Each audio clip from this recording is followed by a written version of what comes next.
안녕하세요. 저는 서울에 사는 30대 후반 여성입니다. 현재는 혼자 살고 있어요. 원래는 부모님과 살다가 결혼 후에 따로 살게 되었었는데 이혼하고 나서는 혼자만의 시간이 조금 필요한 것 같아서 혼자 살겠다고 했었습니다. 그리고 그 뒤로 그냥 쭉 혼자 살고 있네요. 외로움을 많이 타는 성격은 아니라서 지금이 편하고 좋아요. 게다가 저는 아버지와 사이가 그다지 썩 좋은 편이 아니었던지라 아무래도 더더욱 혼자가 더 편한 것도 있을 겁니다. 오늘은 제가 어떻게 이혼하게 되었고 또 그동안 저를 무시했던 시댁 식구들에게 어떻게 대갚아줬는지에 대한 이야기를 조금 해볼까 해요. 아마 들으시는 분들 또한 재밌게 들으실 수 있을 걸로 생각합니다. 제 이야기지만 저도 재미있는 이야기라고 생각하거든요. 남들에게 해주면 꽤 흥미진진하게들 듣더라고요. 저는 남편과 30이 한참 넘어 결혼했습니다. 남편도 저도 흔히들 이야기하는 늦은 노천과 노처녀인 나이에 결혼했어요. 뭐 요즘은 결혼 시기가 워낙 늦어지고 있으니 그다지 드문 일은 아니기는 했지만 말입니다. 그렇게 생각하면 딱히 엄청나게 늦은 나이가 아니기도 했어요. 그 나이에 결혼했다고 하면 흔히들 급하게 나이가 차서 했다든지 아니면 선을 봐서 했다든지 뭐 그렇게 생각하실 수도 있으실 것 같은데 뭐 둘 다 아니기는 합니다. 만난 지 1년이 안 돼서 결혼한 거니까 급하게 한 건 맞는데 그게 나이 때문은 아니었어요. 적어도 저는 말이죠. 저는 남편을 좋아해서 한 결혼이었습니다. 물론 저도 남편도 나이가 있었기 때문에 양쪽 집안에서는 조금 서두르기는 했지만요. 저는 남편과 우연히 만났습니다. 동네의 소문난 맛집이라는 곳에 혼자 밥을 먹으러 갔다가 그곳의 사장인 남편에게 첫눈에 반했거든요. 상냥하게 손님을 대하는 그 모습이나 자신의 일을 열정적으로 재밌게 하는 모습이 눈에 들어왔습니다. 하지만 남편도 제 또래인 것으로 보이기는 했기 때문에 쉽사리 전화번호를 물어본다든지 커피를 한잔 하자고 한다든지 그런 말을 할 수는 없었어요. 이미 결혼했거나 여자친구가 있을 수도 있잖아요. 그래서 그 식당에 자주 가면서 남편이 어떤 사람인지, 결혼은 했는지, 여자친구가 있는지 그런 것부터 살폈던 것 같아요. 알고 봤더니 남편도 저에게 호감이 있는 상태였더라고요. 매일 비슷한 시간에 혼자 와서 밥을 먹는 사람이 흔하지는 않으니까요. 그래서 조금 지켜보게 되었고 호감을 가지게 되었다고 말이죠. 그래서 남편이 어느 날 저에게 먼저 말을 걸었어요. 그렇게 저와 남편은 만나게 되었고 1년이 되지 않아 결혼했습니다. 저나 남편이 연애한다고 집에 이야기하는 순간 이미 결혼까지 다들 생각하는 그런 나이기는 했으니까요. 양쪽 집안 다 별 반대 없이 빠르게 결혼이 진행되었어요. 남편은 어떻게 보면 시댁 식구들에게는 조금 골칫덩어리인 사람이었습니다. 좋은 대학을 나와서 멀쩡한 대기업을 다니고 있다가 어느 날 요리를 하고 싶다며 회사를 때려치우고 나와 식당을 차린 거였거든요. 그래서 시댁에서는 그런 남편을 탐탁지 않아 했고 말이죠. 저는 저대로 집안에서 그다지 환영받고 사랑받는 자식이 아니기는 했습니다.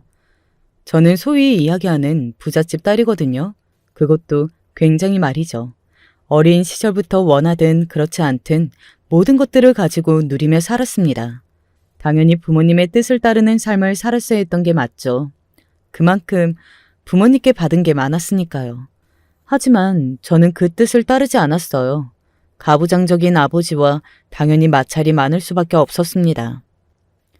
어디 가서 내 딸이라고 하고 다니지 말거라. 안 해요. 어린 시절에는 이런 말까지 주고받으며 아버지랑 참 많이 다퉜었던 기억이 나네요. 지금 생각해보면 저도 참 철이 없었던 것 같아요. 물론 저희 아버지도 만만치 않게 가부장적이고 본인밖에 모르셨던 분이기는 했지만 말입니다. 진로를 정하던 무렵에 아버지와 그렇게 한번 크게 다투고 나서 저는 제 주변에 제가 먼저 저희 집안 이야기를 하지 않았습니다. 일종의 아버지와의 자존심 싸움 같은 거였어요. 지나고 보니 그 마음 자체도 그렇게 유치할 수가 없네요. 그게 뭐라고 그렇게 기싸움을 했던 건지 말입니다. 다 의미 없는 것들인데 말이죠. 그래서 남편도 시댁도 저희 집안을 잘 모르기는 했어요. 뭐 눈치로 볼 때는 조금 산다, 그 정도는 알고 있었지만 구체적인 건 몰랐습니다. 그리고 그다지 궁금해하지도 않았던 것 같아요. 생각해보면 당시에 제가 그림을 그리고 있다고는 했지만 사람들이 그냥 보기에는 놀고 먹는 백수일 뿐이었고 게다가 남편네 집안도 잘 사는 집안이기는 했거든요. 물론 저희 집에 비할 바는 아니라도 말입니다. 그래서 그다지 신경을 쓰지 않았던 것 같아요. 제 모습을 보고 그렇게 엄청난 집 딸일 거라는 생각을 못했을 거고 또 자신들도 나름 잘 사니까요. 다만 아버지가 뭐 하시냐는 질문을 한 적이 있기는 합니다. 그래서 사업하신다고 했어요. 이것저것 물건을 떼어다 파시는 일을 한다고 말이죠. 뭐 그 규모가 크기는 했지만 거짓말은 아니었습니다. 크게 보면 아버지가 하는 일이 그런 일이기는 했으니까요. 결혼하기 전에 시어머니가 저에게 했던 말 하나는 꽤 인상적으로 남아있기는 해요. 사실 내 아들이 좋은 대학을 나오고 뭐 좋은 회사에 다녔다고 해도 지금은 본인 하고 싶은 거 하겠다고 저렇게 고집을 피우면서 돈도 안 되는 일을 하고 있기는 하고 또 만만치 않게 늦은 나이니 서로 재고 따지는 거 없이 결혼시키기는 한다만 마음에 걸리지 않는 게 없는 건 아니다. 어떤 게 마음에 걸리시는데요? 제가 정말 궁금해서 물었습니다. 시어머니는 그걸 모르냐는 눈으로 저를 바라보다가 말씀을 이어하시더군요.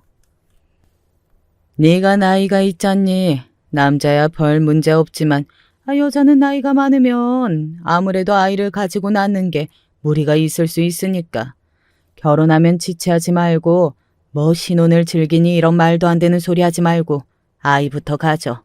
키우고 이런 거 걱정하지 말고 내가 내 아들은 마음에 안 들어도 손주는 예뻐할 자신 있으니까 우리 집이 그 정도는 지원해줄 정도는 된다.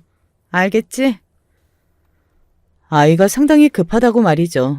제 나이를 생각하면 불안할 법하기는 했어요. 저는 생기면 생긴 대로 아니면 아닌 대로 그냥 편안하게 생각했는데 아무래도 어른들은 그러기 쉽지 않기는 하잖아요. 그래서 그냥 노력하겠다, 그러겠다 이야기하고 말았어요. 그 앞에서 이러니 저러니 제 의견을 이야기하면서 감정을 상하게 하고 싶지는 않았습니다.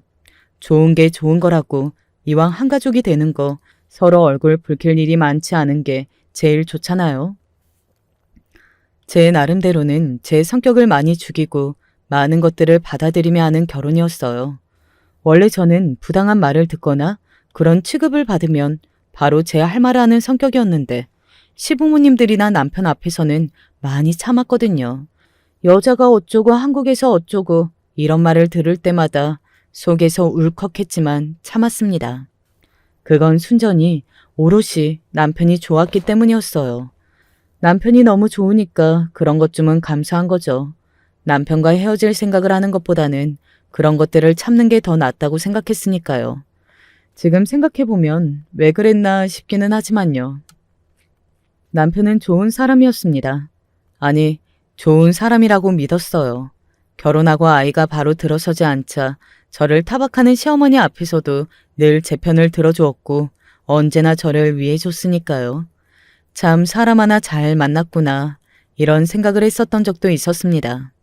그럼에도 불구하고 시댁 식구들은 가끔 너무 저를 견딜 수 없게 만들기는 했어요.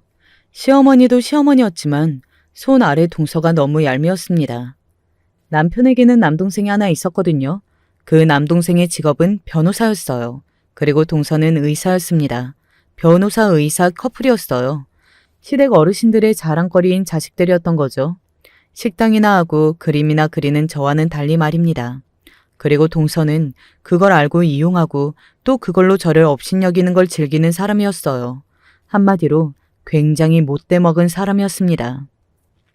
어머, 어머님, 제가 그날은 진료가 있어서 일을 못 도와드릴 것 같은데 형님이 혼자 하셔야 할 것 같아요. 죄송해요.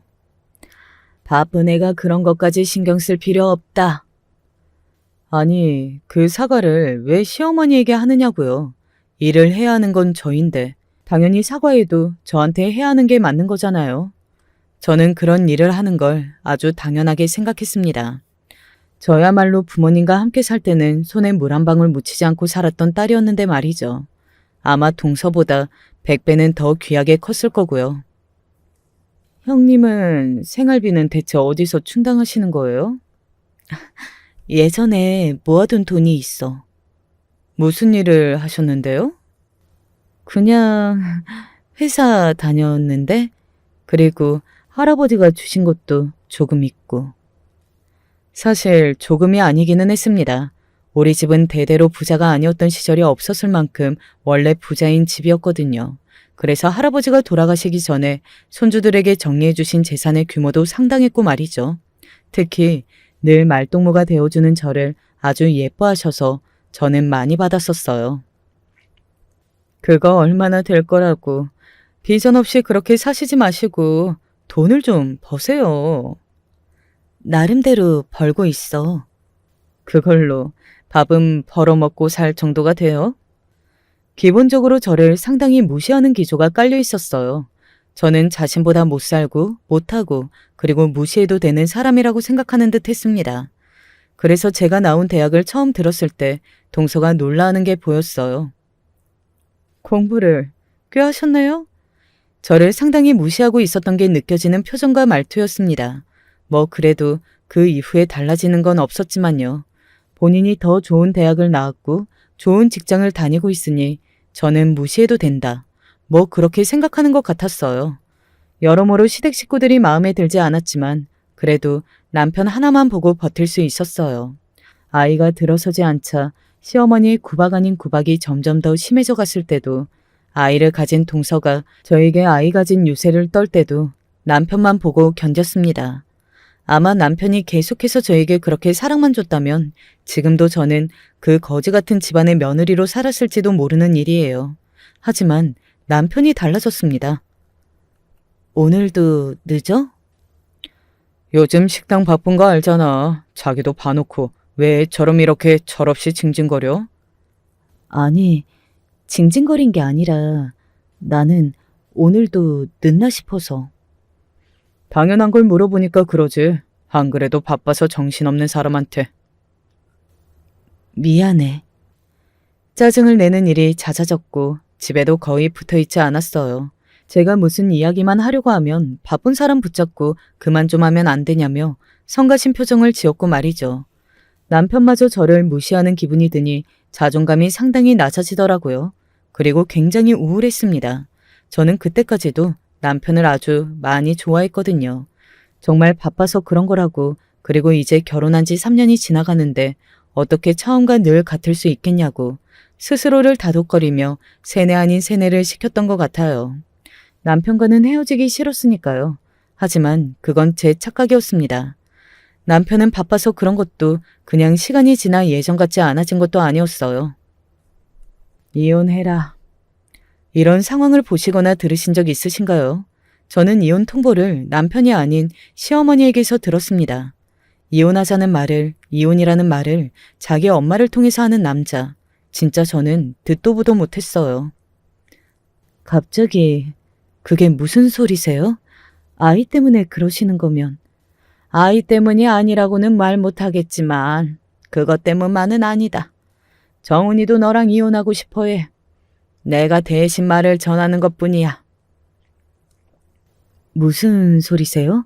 그 사람이 저랑 이혼하고 싶어 한다뇨? 너한테 직접 말하기가 미안하다고 하더구나. 저는 처음에는 이게 무슨 소리인가? 거짓말을 왜 이렇게 하시나? 그만큼 내가 싫은 건가? 뭐 그런 생각만 했던 것 같아요. 아니, 상식적으로 자기 아내와 이혼하겠다는 말을 자기 엄마를 통해서 하는 인간이 어디 있느냐고요. 당연히 믿을 수가 없었습니다. 하지만 시어머니의 그 말은 사실이었습니다. 처음에는 이게 무슨 상황인가 어이만 없었던 것 같아요.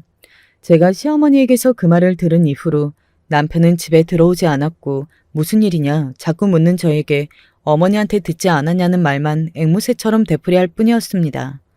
정말 너무 어이가 없어서 무슨 말을 할 수가 없었던 것 같아요. 답답한 마음에 엄마를 찾아가 울면서 그 모든 상황을 이야기했고 엄마는 몹시 화가 나셨어요. 당연히 그럴 수밖에요. 자기 딸이 그런 짓을 당하고 있는데 화를 내지 않을 부모가 세상 천지에 어디 있겠어요. 엄마는 바로 사람을 통해 이게 다 무슨 일인지 알아보신 것 같더라고요. 그리고 그 내막은 더더욱 충격적이었습니다.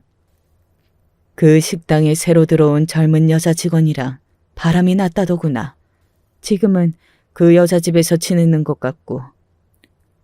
뭐? 그게 정말이야? 그 망할 놈, 내가 가만히 두나 봐라, 어? 남편은 바람이 난 거였습니다. 처음에는 믿을 수가 없었어요. 내가 알던 사람과 너무나 다른 그런 모습에 제대로 된 생각 자체를 할 수 없었거든요. 그래서 말리는 엄마에게 바락바락 우겨 두 눈으로 확인해야겠다고 했습니다. 그리고 그 집을 찾아갔어요. 너 여기서 뭐하니? 그리고 저는 제 눈으로 확인했습니다. 그 집에서 그 어린 여자와 붙어먹고 있는 남편의 모습을 말이죠. 아마 그 장면은 평생 상처가 되어 계속 생각날 것 같아요. 저에게 그 장면만은 보지 말라고 했던 엄마의 말을 들을 걸 하고 지금은 후회하고 있습니다. 모든 사실을 안 이상 절대 그냥 넘어갈 수 없다고 노발대발하는 엄마를 제가 뜯어 말렸던 것 같아요. 당시에 저는 정신도 완전히 나가 있었고 지칠 대로 지쳐있는 상황이었거든요. 그냥 당장 눈앞에서 남편이고 시댁이고 다 치워버리고 싶은 마음이 제일 컸습니다. 그 사람이랑은 더 뭔가 싸우고 할 의지와 힘 같은 것도 하나도 없다고나 할까요? 아마 제 이런 심정을 이해하시는 분들은 이해하실 거라고 생각합니다. 그래서 저는 그 흔한 머리채 한번 잡지 않고 울고불고 소리 한번 지르지 않고 그렇게 남편과 합의 이혼을 했어요. 물론 엄마가 절대 그냥은 이렇게 못 넘어간다고 해서 그 집에게 위자료와 재산 분할을 최대로 요구하기는 했지만요. 뭐 시댁도 소문나는 게 더 싫었던 건지 엄마가 요구하는 것들을 어느 정도 맞춰주기는 했습니다. 그렇게 저는 이혼했어요. 고작 3년 살고 그렇게 된 거였습니다. 시댁의 식구들과 남편은 저희 집안이 어떤 집안인지 그때까지만 해도 몰랐었고요. 엄마 말로는 알았으면 너를 그렇게 대접할 리가 없다고 이야기했지만 저는 그게 무슨 의미인가 싶기는 해요. 상황에 따라서 달라지는 사람이라면 더 싫었거든요. 집에 들어와서 살지 그러냐? 그냥 혼자 살면서 그림 말고 하고 싶은 것도 찾아보고 생각도 좀 하고 그럴게요. 그러고 싶어서 그래요. 그 이후로 아버지가 저에게 상당히 유해지기는 했습니다. 아마 상처받은 딸이 매우 걱정되셨던 것 같아요. 평생 가야 먼저 전화하는 일이 없으셨던 분이 사흘이 멀다고 저에게 전화해 안부를 물어오셨으니 말입니다. 그 일이 저에게 남긴 긍정적인 변화를 꼽으라면 그게 있기는 했네요. 아버지와의 사이가 좋아진 일 말입니다. 혼자 여행도 다녀오고 이런저런 생각들을 하면서 그 시간을 견뎌냈던 것 같아요. 물론 많이 힘들었습니다. 남편이 결혼했다는 이야기를 전해 들었을 때도 그 여자가 임신했다는 소식을 들었을 때도 말이죠. 그런 소식은 정말이지 듣고 싶지 않아도 궁금하지 않았는데 사람들은 어디서 들었는지 듣고서는 꼭 저에게 전달을 해주더군요. 왜들 그런 건지는 모르겠어요. 남의 고통을 즐기는 건지 뭔지. 그 와중에 좋은 일이 하나 더 생겼다면 제가 하고 싶은 일을 찾았다는 것이었어요. 여기저기 여행을 다니면서 사진을 찍고 글을 쓰고 하는 것에 관심이 생겼는데 제가 블로그를 하나 만들어서 제 여행기를 올리기 시작했거든요. 누군가가 보라고 쓴 글은 아니었고 그냥 일기처럼 사진과 글, 그림으로써 내려간 것들이었는데 그게 어디서 소문이 난 건지 어떤 건지 굉장히 인기가 많았습니다. 책으로 제 여행기를 출판하고 싶다고 연락을 받을 정도로 말이죠. 그래서 한참 그 작업을 하고 있을 때였어요. 병원으로 좀 와야겠다. 무슨 일이야? 병원이라니? 아버지가 쓰러지셨어. 그런 소식은 언제나 너무 급작스럽게 찾아오는 것 같아요. 지금 하는 이 작업만 끝나면 엄마와 아버지를 모시고도 여행을 한번 가볼까? 그런 생각을 했었는데 아버지가 쓰러지셨다는 연락을 받은 겁니다. 다행히 목숨에 지장이 있는 그 정도는 아니었지만 병원에서 의사 선생님이 이렇게 말씀하시더군요. 이제는 일을 조금 쉬엄쉬엄 하셔야 할 것 같아요. 회장님이 아무래도 그동안 너무 무리를 많이 하셔서 그런 건지 전반적으로 몸 상태가 좋지는 않으십니다. 이제는 예전처럼 회사 일 너무 오래 보고 그러면 안 되세요. 그 시기에 한 가지 더 변화 아닌 변화가 있었는데 그건 저에게 호감이 생긴 다른 남자분이 한 분 생겼다는 것이었어요. 뭐 어디서 따로 만난 건 아니었고 엄마의 소개로 만난 엄마 친구의 아들이었습니다. 흔히들 이야기하는 엄친아겠네요. 싫어. 한번 만나나 봐. 정 안 끌리면 그냥 친구로도 지내도 되잖아. 엄마의 몇 번의 끈질긴 설득 끝에 나간 자리에서 상당히 의외의 경험을 했습니다. 말이 굉장히 잘 통했거든요. 좋아하는 거, 싫어하는 거, 그리고 취미 같은 것들이 상당히 비슷했고 무엇보다 생각하는 거나 세상을 바라보는 관점이 비슷했어요. 남편과는 그런 게 하나도 맞지 않았거든요. 그냥 정말 좋아서만 한 결혼이었고요. 그래서 종종 만나서 이야기하는 친구 사이로 지내기로 했었습니다. 그렇게 몇 번을 만나다 보니 호감이 생겼고 말이죠. 엄마의 친구 아들답게 그분 집안도 상당한 분위기는 했어요. 얼핏 듣기로는 아버지가 병원의 재단 이사장이라는 이야기를 들었던 것도 같았습니다. 뭐 서로 어차피 집안에 대해서는 대충 알고 만난 사이였기 때문에 그런 것들을 구체적으로 물어보지는 않았어요. 아버지 입원하셨다고 해서 와봤어요. 여기가 저희 아버지 병원이라. 아, 여기예요? 아버지가 입원한 병원이 그분 아버지의 병원이라고 하더군요. 사실 저는 그런 일에 익숙하기는 하거든요. 워낙 어린 시절부터 어느 집 딸들, 아들들을 많이 봐오고 자랐기 때문에 어느 집안 딸이라더라, 아들이라더라 이런 거에 놀라지 않았어요. 뭐 그것도 우리 집이 그만큼 사니까 가능한 거겠지만요. 아버지의 병문안으로 온 그분은 병원 앞까지 배웅해주기 위해 나가고 있을 때였습니다. 어딘가에서 굉장히 낯익은 목소리가 들려왔어요. 어? 형님? 그 소리에 뒤를 돌아봤습니다. 그곳에서 다시 보고 싶지 않았던 얼굴이 서 있었어요. 바로 동서였습니다. 마지막 이혼을 하는 과정에서도 저를 비웃으며 이런 꼴을 당할 줄 자기는 알고 있었다고 했던 그 못된 년이 말이죠. 저는 당시에 후줄근한 차림이기는 했거든요. 당연히 그럴 수밖에요. 며칠째 아버지를 간호하고 있는데 그러면 꾸미고 다닐 수는 없는 노릇이잖아요. 그럴 정신이나 마음이 어디 있겠냐고요. 그리고 손에는 물병이 들려있기는 했습니다. 그분을 배웅하고 병실로 가는 길에 물을 떠가려고 했거든요. 동서는 그런 저를 아래 위로 한번 쓱 훑었어요. 그리고 이렇게 말하더군요. 뭐 간병인으로라도 취직하신 거예요? 그런 모습을 보니까 너무 딱하다. 라고 말이죠. 뭐? 라는 말이 자동으로 나올 수밖에 없었습니다. 알았거든요. 동서는 정말로 오해해서 그런 말을 한 게 아니라는 것을 말이죠. 동서는 알고 있었을 거예요. 제가 누군가의 간병을 하러 이 병원에 온 거라는 사실을 말입니다. 간병이나 할 만큼 집이 힘든 것도 아니고 뭐 여러 가지로 그런 상황이 아니라는 것도 충분히 알 법했어요. 하지만 그럼에도 그런 말을 한 건 순전히 저를 놀리고 조롱하자는 의도였습니다. 그게 빤히 보이니 정말로 화가 날 수밖에 없었고 말입니다. 못 들으셨어요? 그러면 다시 한번 말해드릴게요. 딱해라. 여기 간병인으로 취직하신 거예요? 그 말투가 얼마나 어이가 없었으면 제 옆에 서 있던 그분이 인상을 확 찌푸렸을까요? 하지만 동서는 아랑곳하지 않았습니다. 오로지 저를 향해 저기를 드러내고 조롱하며 깎아내릴 방법에만 혈안이 되어 있는 것 같았으니까요.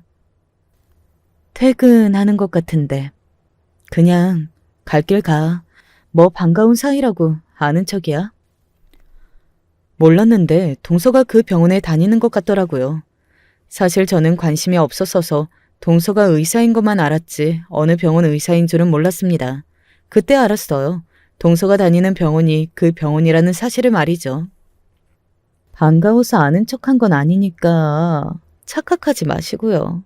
그냥 저는 딱한 마음에 뭐 도와드릴 거 없나 싶어서 아는 척을 한 거죠. 동정심으로. 어이가 없어서 헛웃음이 나오려고 하는데 그 남자분이 먼저 나섰습니다. 이 병원 직원이세요? 동서는 제 옆에 서 있는 남자가 그렇게 물으니 그제야 그분을 힐끔하고 보더군요. 그리고 살짝 멈칫하는 게 느껴지기는 했습니다. 저와는 달리 평소처럼 입고 온 그분은 굉장히 귀티가 나기는 했거든요. 댁에 있는 집 자식들이 엄청 화려하게 꾸미지 않아도 분위기나 그런 것들에서 조금 다르기는 하잖아요. 저는 워낙 그런 거 없이 살아온 사람이라 티가 안 나지만 그분은 그렇지 않았거든요. 네. 그런데 누구세요? 동서는 살짝 쫄았는지 저에게 나를 세웠을 때보다는 비교적 조심스럽게 그분에게 질문을 했습니다. 그 모습도 웃겼어요. 영은 씨랑 만나는 사람인데요. 이 병원 직원분이시냐고요? 저와 만나는 사이라는 말에 동서는 진심으로 놀랐는지 눈을 살짝 크게 뜨더군요. 그러고는 이번에는 그 남자분을 머리부터 발끝까지 훑어봤습니다. 참 예의라고는 밥 말아먹은 사람이죠. 다시 생각해도 그렇네요. 그런데요, 그걸 왜 물어보시죠?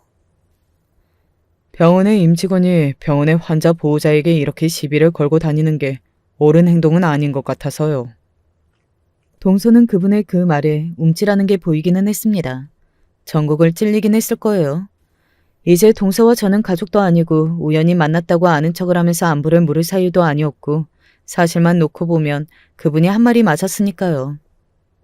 아니, 저는 지금 퇴근을 했고 그 전에 아는 분이니까 아는 척을 한 거죠. 나랑 동서가 아는 척하면서 서로 안부 주고받을 사이야?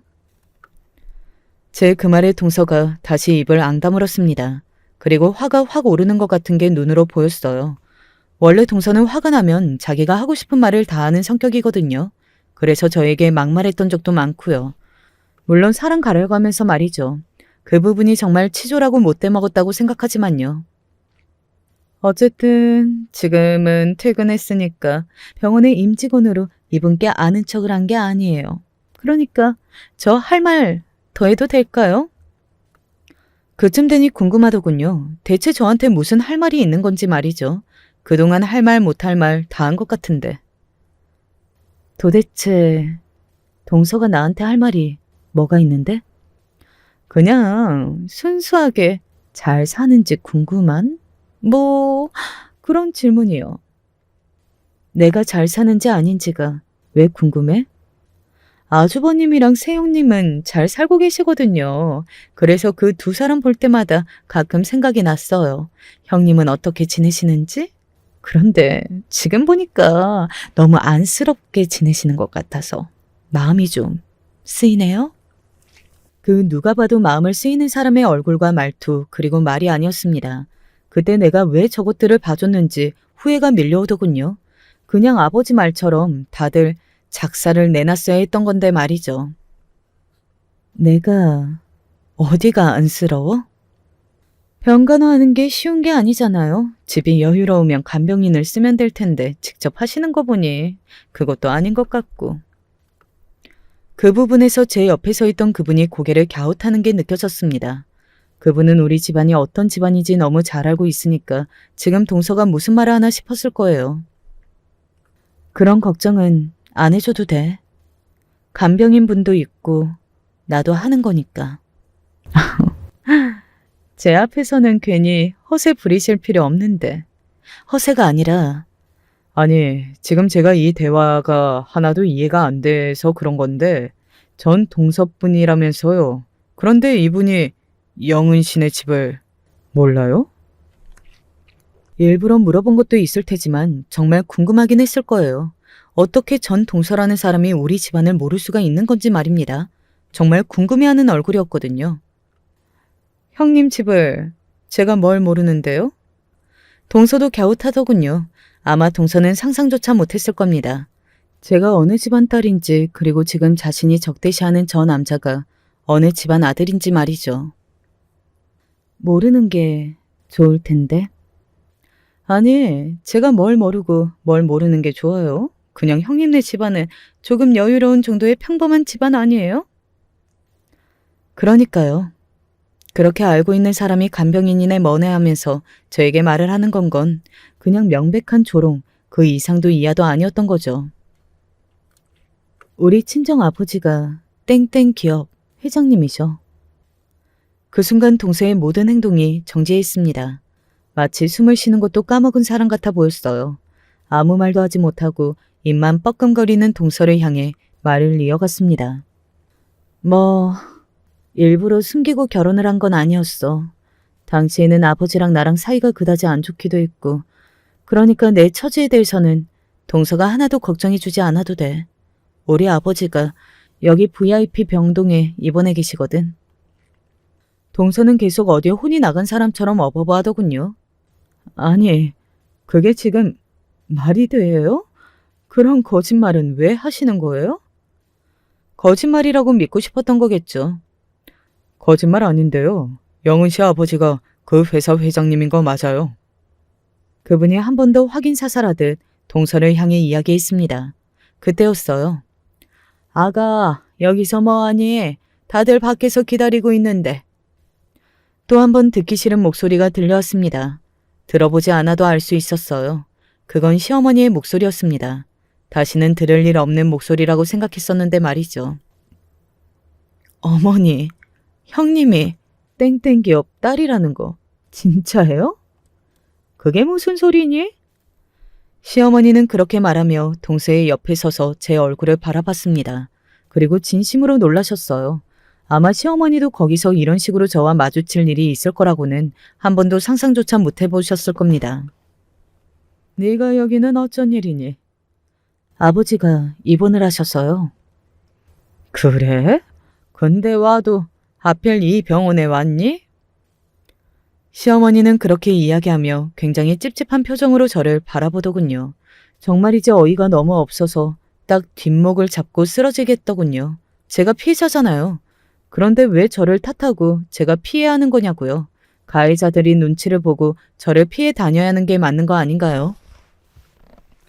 한 명은 저를 아는 척을 해서 불러세워 조롱하지 않나. 한 명은 아버지가 입원했다는데도 왜 이 병원에 왔냐고 하질 않나. 정말 뭐 저런 인간들이 있나 싶었습니다. 그리고 제가 어떤 이유로 이혼을 했는지 대충 알고 있는 그분 또한 그래 보였어요. 제가 이 병원으로 오시라고 한 겁니다. 금시초문인 일이었습니다. 뭐 어머니들끼리 이야기가 되었을 수도 있겠죠. 그리고 저희 친정에서 가장 가까운 병원이기도 했으니까요.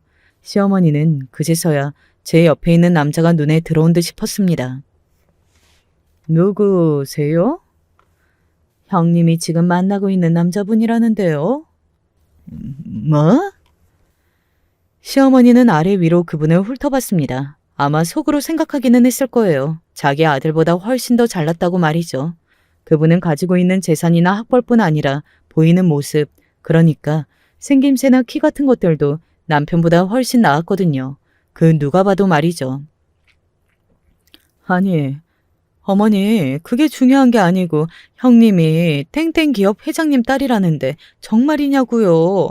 어머니, 알고 계셨어요? 그게 무슨 말이냐? 나는 처음 듣는 이야기인데. 시어머니는 그렇게 이야기하며 저를 바라봤습니다. 제가 이야기 안 했으니까요. 그리고 또 그때 누군가가 나타났습니다. 아이고, 오셨으면 병원장실을 들렸다 가시지. 바로 이 병원의 병원장님이었어요. 병원 로비에서 한참 대화를 나누고 서 있었더니 병원의 누군가가 그분을 알아본 것 같았습니다. 그리고 아마 병원장님에게 이야기했겠죠. 그러니 인사를 하러 내려오신 거고 말입니다. 병원장님? 동서가 정말로 너무나 놀란 얼굴로 말까지 더듬으며 병원장님을 향해 그렇게 이야기했고 그 소리에 시어머니도 놀란 눈을 뜨며 병원장님을 바라봤습니다. 그리고 그 병원장님의 시선이 그 남자분을 향해 있다는 것도 말이죠. 그냥 아는 분 면회 온 건데 그럴 거 있나요? 아는 분이라면 땡땡기업. 회장님 지금 저희 병동 VIP 병동에 입원해 계신다는 말은 들었습니다. 그러면 이분이 네, 회장님 따님분이십니다. 지금 저와 만나고 있네. 그 남자분이 그렇게 이야기하며 시어머니와 동서를 잠시 힐끔 바라봤습니다. 그 두 사람은 지금 눈앞에서 벌어지는 상황이 무슨 상황인 건지 감조차 잡히지 않는 사람들처럼 멍하니 서 있을 뿐이었어요. 회장님 괜찮으시다는 이야기는 전달받았습니다. 덕분입니다. 저에게 깍듯한 병원장님의 모습과 뭔가 상당한 위치에 있는 것 같은 그 남자분의 모습을 보고 동서와 시어머니는 정말이지 아무 말도 하지 못했습니다. 거기에 그 병원장이 결정타를 날리셨어요. 바로 이렇게 말입니다. 이사장님께 안부 인사 좀 전해주세요.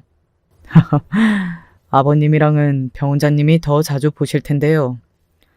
동서의 얼굴이 잿빛으로 변해가는 걸 실시간으로 볼 수 있었습니다. 그날은 그렇게 마무리가 되었어요. 모든 것을 알게 된 시어머니와 동서가 슬금슬금 자리를 피했고 저와 그 남자분은 그런 둘을 딱히 잡아다 세우지 않았으니 말입니다. 물론 나중이라도 사과를 꼭 들어야겠다는 생각을 하기는 했지만 말이죠. 그때는 그럴 힘도 없었지만 지금은 그렇지 않거든요. 제가 굳이 연락하지 않아도 동서가 먼저 찾아오긴 했습니다. 저희 아버지가 입원해 있는 병실로 말이죠. 뭐 이 병원에서 저희 아버지 병실이 어딘지 물으면 다들 이야기해 주기는 했을 테니 찾아오기는 쉬웠을 거예요. 그때는 정말로 죄송했어요. 내가 누군 딸인지 그리고 지금 만나는 사람이 이 병원 이사장 아드님인 걸 알게 되니까 이제 사과를 할 마음이 생겨? 저는 최대한 비꼬는 표정과 말투로 그렇게 말했습니다. 일부러 그렇게 한 거였어요. 기분 나쁘라고 말이죠. 누군가에게 무시를 받는 일이 얼마나 기분이 더러운 일인지 동서도 알게 해주고 싶었거든요. 정말 죄송하다는 말 말고는 드릴 말이 없어요.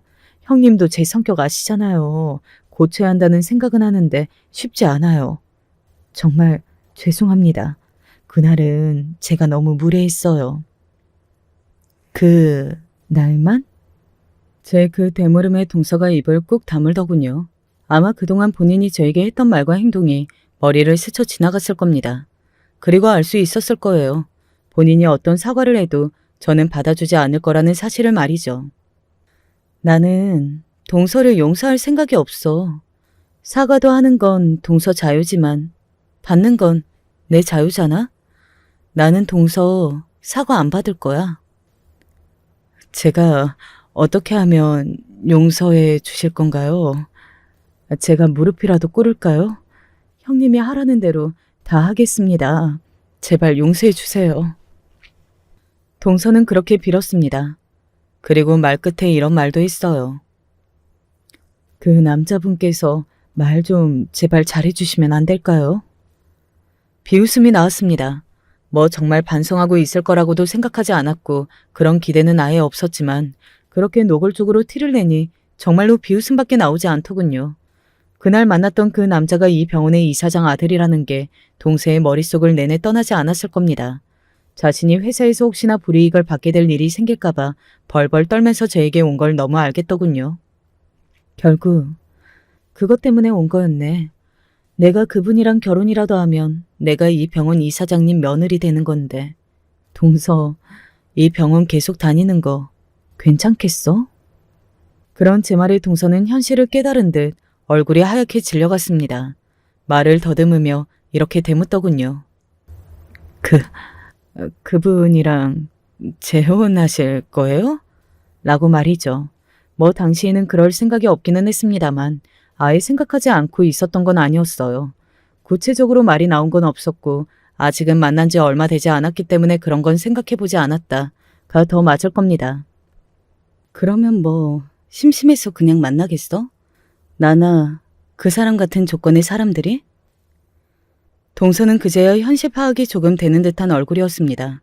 동서네가 아무리 좀 산다고 한들, 시댁이 아무리 조금 여유로운 집안이라고 한들 저와 그 남자분의 집안과 환경에 비하면 정말 아무것도 아니었어요. 죄송하다 죽을 죄를 지었다 그렇게 한참을 빌던 동서는 어디선가 오는 연락을 받고서는 돌아갔습니다. 그 뒤로도 몇 번이나 더 찾아와서 저에게 잘못을 빌었어요. 지겨워서 얼굴 꼴도 보기 싫어서 용서해 줄 테니 다시는 찾아오지 마라. 뭐 이런 말이 나오기를 바라는 건가 싶을 정도로 진절머리 나게 말입니다. 그리고 저를 찾아온 건 동서뿐만이 아니었어요. 오랜만이야. 네가 나를 왜 찾아와? 제가 정말 의문이라는 얼굴로 남편을 바라봤습니다. 꽤 오랜 시간이 지나서 봐서 그런지 아니면 이제는 제 눈에 콩깍지가 벗겨진 건지 정말로 사람 인상이 변한 건지 뭔지는 모르겠지만 남편은 그 전과 같은 모습은 아니더라고요. 네, 별로였다는 이야기예요. 얼마 전에 어머니랑 재수 씨 우연히 만난 거 이야기 들었어. 근데? 제가 그게 네가 나를 찾아올 이유가 되냐는 얼굴로 남편을 향해 물었습니다. 남편은 그런데 태도에 당황한 것처럼 보이기는 했어요. 남편과 연애할 때도 그리고 살면서도 이혼할 때도 저는 남편에게는 순종적인 아내로 보였을 겁니다. 그건 제 성격이 그래서가 아니라 내가 좋아하니까 져준 거였고 마지막은 꼴도 보기 싫어서 그냥 마음대로 하라 한 거였지만요. 아니, 어머니한테 이야기 들었는데 당신 왜 나한테 말 안 했어? 뭘? 우리 아버지가 엄청난 부자인 거? 뭐 그랬으면 네가 바람을 안 피웠을 것 같니? 남편은 그 말에 대답하지 못했습니다. 뭐 안 피웠을 수도 있죠. 아니면 더 조심했거나요. 하지만 그게 무슨 소용이겠어요. 그런 인간이랑은 헤어진 게 천만다행인 건 변하지 않는 사실인데 말입니다. 찾아온 이유가 뭐야? 네가 나한테 인제 와서 사과한다고 해도 달라질 것도 없고, 그리고 그때는 안 한 사과를 지금 하는 것도 웃긴 일인데? 아니, 나는 그게 아니라 혹시 뭐 나랑 다시 시작하고 싶다거나 그런 말을 하러 온 건 아니지? 혹시나, 정말로 혹시나 해서 물은 거였어요. 이제는 나이도 있는 인간이 그렇게 쫓아내듯 내보낸 전처에게 혹시나 그런 인간 쓰레기 같은 소리를 할까 싶었지만 그래도 혹시나 하는 마음의 말입니다. 그런데 표정을 보니 그게 맞나 보더라고요. 정말 어이가 없고 기가 막히고 화가 났습니다. 너 지금 제정신이니? 내가 약 먹었니? 돌았냐고, 너랑 다시 만나게. 그리고 너 말 못 들었어? 나 만나는 남자 있는 거. 너랑 비교도 안 되는 남자야. 인물이면 인물, 학벌이면 학벌, 그리고 집안이면 집안. 내가 지금 상황에서 너를 뭘 보고 미치지 않고서야 너를 다시 만나니. 그때는 사랑의 눈이 멀었다고 해도 지금은 그냥 네가 추태 부리는 아저씨로밖에 안 보이는데? 그렇게 이야기하고 자리에서 벌떡 일어났습니다. 더 이상 얼굴 마주보고 앉아있고 싶지도 않았어요. 속마음을 알아버리니 정말 이제 구역질이 나와서 참을 수가 없겠더군요. 사람을 얼굴이 역겹다는 생각이 든 건 그때가 처음이었던 것 같습니다. 영은 씨. 그때 저를 찾아온 그 남자가 저를 부르는 소리가 들렸습니다. 오늘 병원에 올 일이 있다고 저에게 연락했었거든요. 그래서 겸사겸사 얼굴을 보자 한 건데 딱 마주치게 되더라고요. 저는 그 사람의 팔을 잡아 끌었습니다. 가요. 누구예요? 아무도 아니니까 가요. 라고 말하며 그 남자를 끌고 나왔습니다. 저는 마지막에 봤어요. 그 남자를 보는 남편의 얼굴을 말입니다. 어딘가 증거 같은 얼굴을 하고 있더군요. 뭐 그럼 이길 생각을 했냐고요. 정말이지 기가 차서 그 이후로 남편은 저에게 연락해오지 않은 걸로 봐서는 본인이 절대 이길 수 없는 상대라는 걸 알아서 그런 거겠죠. 정말 마지막에 마지막까지 시댁 식구들과 남편은 정말 추했어요. 사람이 그렇게 추할 수 있다는 걸 그들을 보며 알 수 있었던 것 같습니다. 나중에 들은 이야기로는 시어머니가 우리 집안에 대해서 정말 많은 사람에게 물어보고 다녔다는 사실이었습니다. 우리 집이 집안에 돈이 얼마나 많은지, 그렇게 대단한 집안인지 뭐 그런 것들 말입니다. 조금만 물으면 알 수 있었겠죠. 대대로 부자가 아니었던 적이 없었던 집안이고 이미 제가 물려받은 재산이 엄청나다는 사실을 말입니다. 그리고 주변에 그렇게 말하고 다닌다고 하더군요. 내가 그걸 진작 알았으면 그렇게 안 쫓아냈지. 아이고, 아까워서 어떡하냐. 아유, 그래. 잠도 못 자겠네. 잠도 못 자겠어. 라고 말입니다. 남편도 그런 심정으로 저를 찾아온 거였을 테니까요. 만약에 남편과 제가 정상적으로 이혼을 하고 남편이 그 뒤에 재혼을 한 거라면 남편의 지금 아내를 굉장히 불쌍하다 생각했겠지만 본인도 불륜을 저지르고 한 결혼이니 그 정도는 감수하라는 생각밖에 들지는 않았던 것 같아요. 아, 그리고 제가 정말로 그 남자와 결혼한 건지 뭐 그런 것들도 묻고 다닌다고 하더군요. 저를 얼마나 호구로 보면 저를 어떻게 다시 해볼 생각을 할 수가 있는 걸까요? 저는 생각을 하면 할수록 그들의 그 생각이 너무 괘씸해서 분노가 차오르는 것 같습니다. 꾸준히 제 이야기를 물어본다는 걸 봐서는 아직 포기를 못했거나 포기를 못하고 있는 상황이라는 건 알 수 있었어요. 뭐 혹시나 제가 그 남자분과 헤어졌다거나 뭐 그런 소식을 들으면 또 연락해 오겠죠. 아니, 저는 정말 이해가 되지 않는데 이미 애까지 있는 남자면서 그러면 나랑 다시 불륜을 하자는 건지 뭔지 정말 인간의 상식으로는 도저히 이해가 안 돼요. 뭐 이해하고 싶지도 않기도 하지만 말입니다. 아, 그 남자분과는 잘 만나고 있습니다. 그 남자분은 한 10년 전쯤 결혼을 하셨다가 이혼을 한 이후로 한 번도 연애하지 않는 걸로 알고 있었거든요. 그래서 지금 그쪽 집안에서도 저와의 만남을 굉장히 반기는 분위기고 말이죠. 이 병원의 이사장이자 그분의 아버지인 분께서도 저를 한번 보고 싶다고 계속해서 이야기하는데 그분께서 중간에서 아직은 제가 부담스러워할 수 있다고 중재하는 상황이라고 들었어요. 그리고 그분의 어머니와는 이미 안면이 있었고 말이죠. 아이고, 우리 며느리 되면 얼마나 좋아. 또 봐라, 벌써 앞서 나간다. 아, 너무 탐이 나니까 그렇지. 혹시나 우리 아들이 잘못하거든 나한테 바로 이르러 와라. 내가 혼쭐을 내줄 테니. 알았지? 우연히 만난 적이 있었는데 제 손을 잡으며 그렇게 말씀하셨던 게 생각이 나네요. 아마 큰일이 없으면 그 사람과 결혼하게 되지 않을까? 그냥 막연히 그렇게 생각하고 있기는 한 것 같아요. 다들 그렇게 생각하고 있는 것 같기도 하고 말입니다. 제 이야기는 여기까지입니다. 저는 글을 쓰면서 정말 재밌었거든요.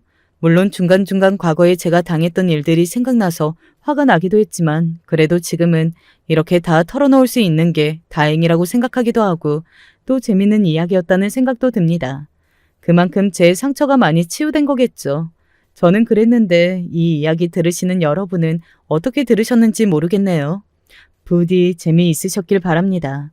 아마 그 사람들이 지금까지 저에 대한 미련을 떨치지 못한 걸 봐서는 저에게 좋은 소식이 들릴 때마다 땅을 치고 후회하게 될 거예요. 그리고 제가 뭘 하고 사는지 계속해서 관심을 가지고 있을 거라고 말입니다.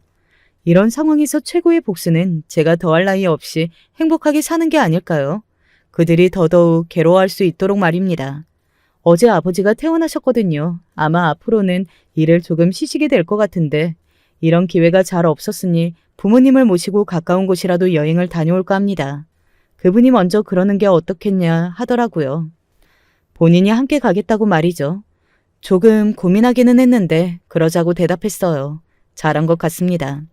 이제 정말 사연을 줄이겠습니다. 요즘 비가 왔다 안 왔다 날씨가 그렇더라고요. 누구는 장마가 아니라 우기라고 하기도 하던데 정말로 그런 것 같다는 생각이 듭니다. 우산 늘 챙겨 다니시고 언제 어디서나 행복하고 건강하세요.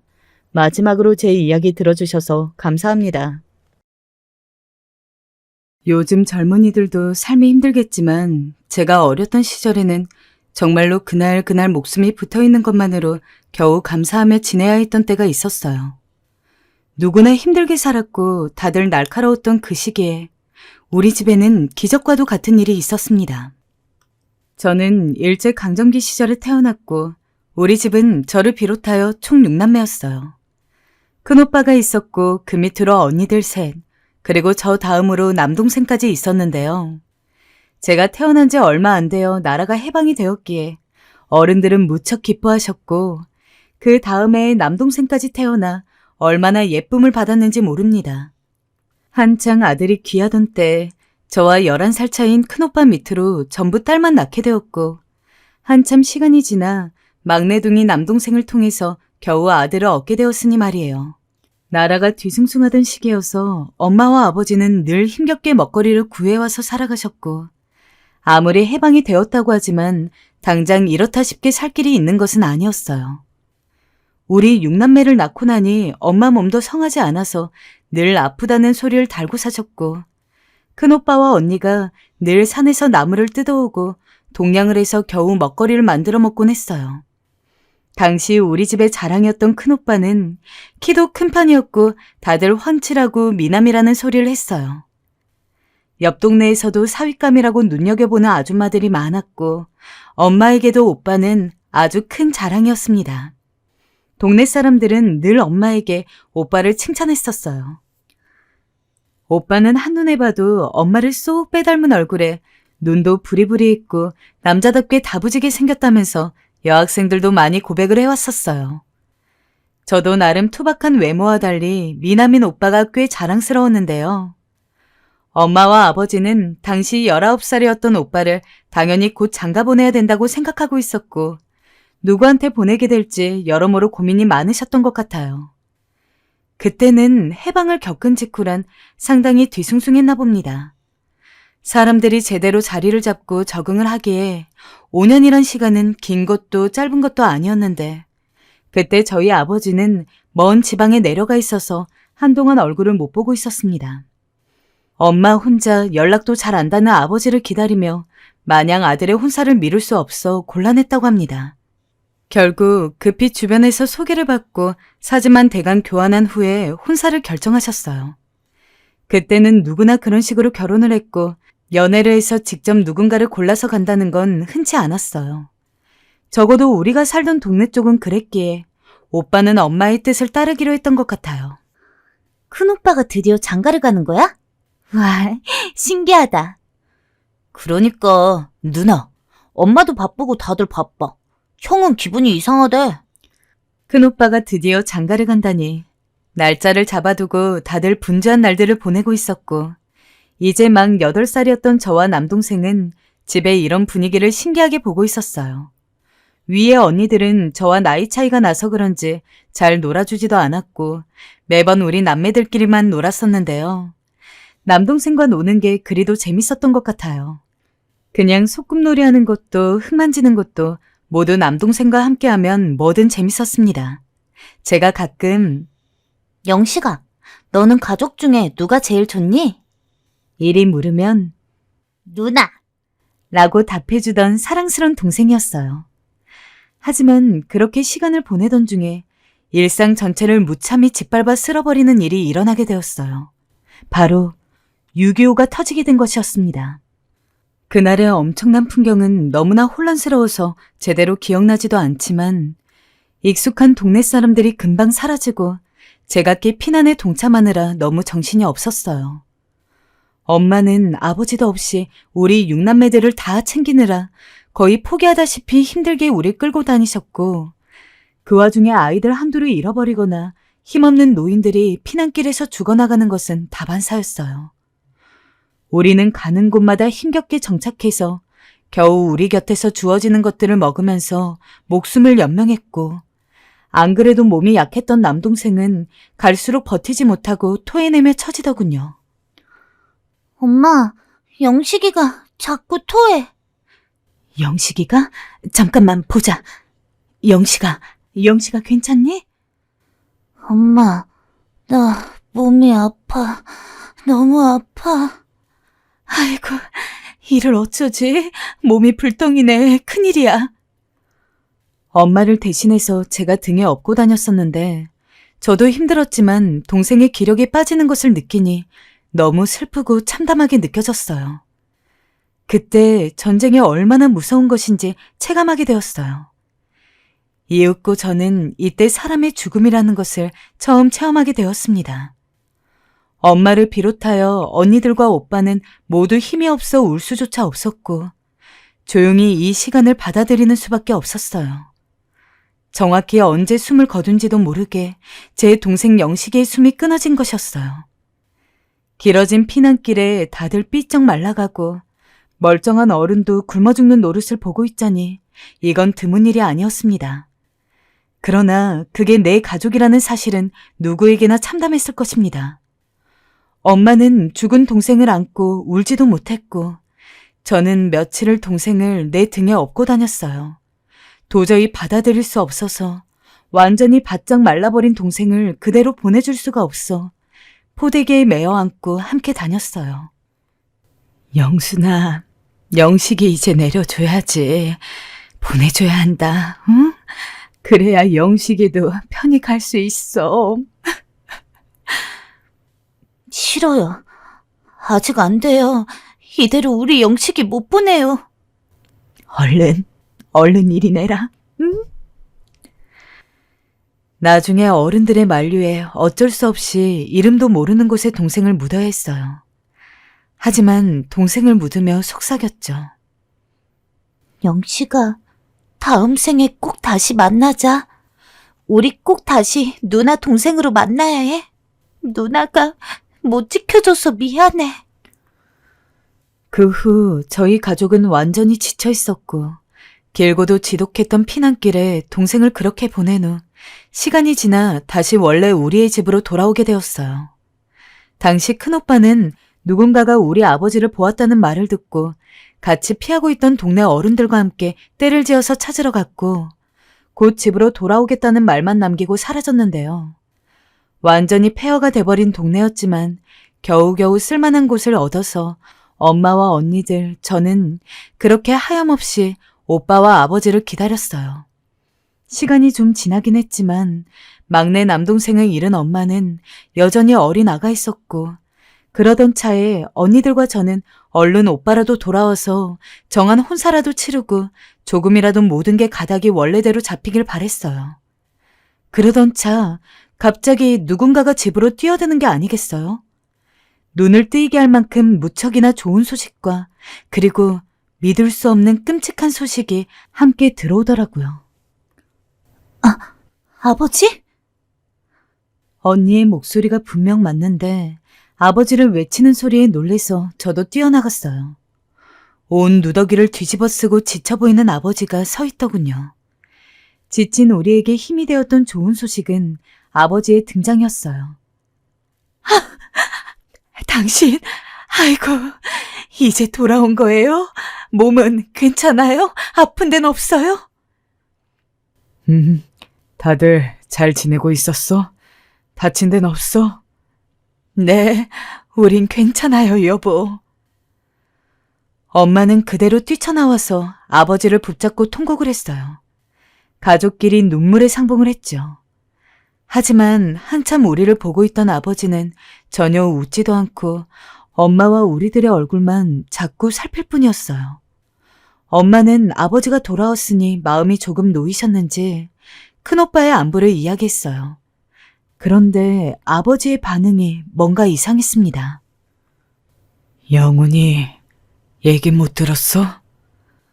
당신이 아는 거 아니었어요? 영훈이는 왜 안 오는 거래요? 영훈이가... 아버지는 말을 잇지 못하고 계속 고개를 푹 숙인 채 온 얼굴을 찌그러뜨리시더군요. 어린 제가 봐도 상황이 심상치 않다는 것을 알았어요. 이때는 대강만 들었지만 나중에 좀 더 자라서 들은 오빠의 이야기는 매우 참혹했어요. 동네 아저씨들과 함께 어울려서 외지로 나갔던 오빠는 그 또래 청년들과 나이가 있던 아저씨들과 함께 사로잡혔다고 해요. 전쟁 후라 서로를 의심하고 모든 게 무섭게 돌아가던 때였고 여차에서 잘못 끼게 된다면 목숨을 유지하기 힘들었던 것 같아요. 그 자리에서 살아서 돌아온 사람들도 있었으나 오빠는 그만 그 행렬에서 나오지 못하고 다른 청년들과 함께 나란히 총살을 당했다는 것이었습니다. 나중에 엄마와 아버지가 시신을 찾으러 갔으나 이미 근처 분위기는 흉흉해서 들어갈 수 없었고 모든 상황으로 볼 때 오빠가 그 안에 있었음을 의심할 수 없게 되었어요. 엄마는 그날부터 집으로 돌아와서 제정신이 아니었고 우리는 엄마를 진정시키느라 여간 고역이 아니었습니다. 아이고, 내 아들, 영훈아. 우리 아들 불쌍해서 어쩌니, 아들아. 엄마, 진정해봐. 엄마.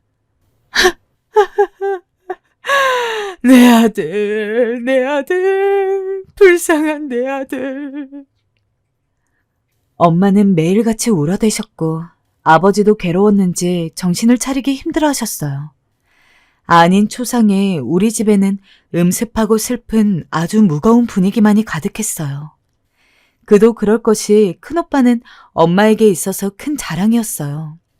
시집살이를 호되게 있던 엄마에게 첫 아들이었고 그 이후로 딸들을 줄줄이 낳는 동안에도 여전히 빛나는 별처럼 큰오빠가 옆에 있었다고 했어요. 그런데도 이런 일을 겪게 되었으니 엄마는 얼마나 가슴이 아팠을까요? 그대로 알아 누워버렸고 금세 소문이 났어요. 당연히 우리 오빠와 정혼을 했던 집에서도 그 사실을 알고 올케 언니가 될 예정이었던 순애 언니도 찾아왔어요. 영훈 씨, 정말 죽은 게 맞나요? 듣고 왔어요. 네, 맞아요.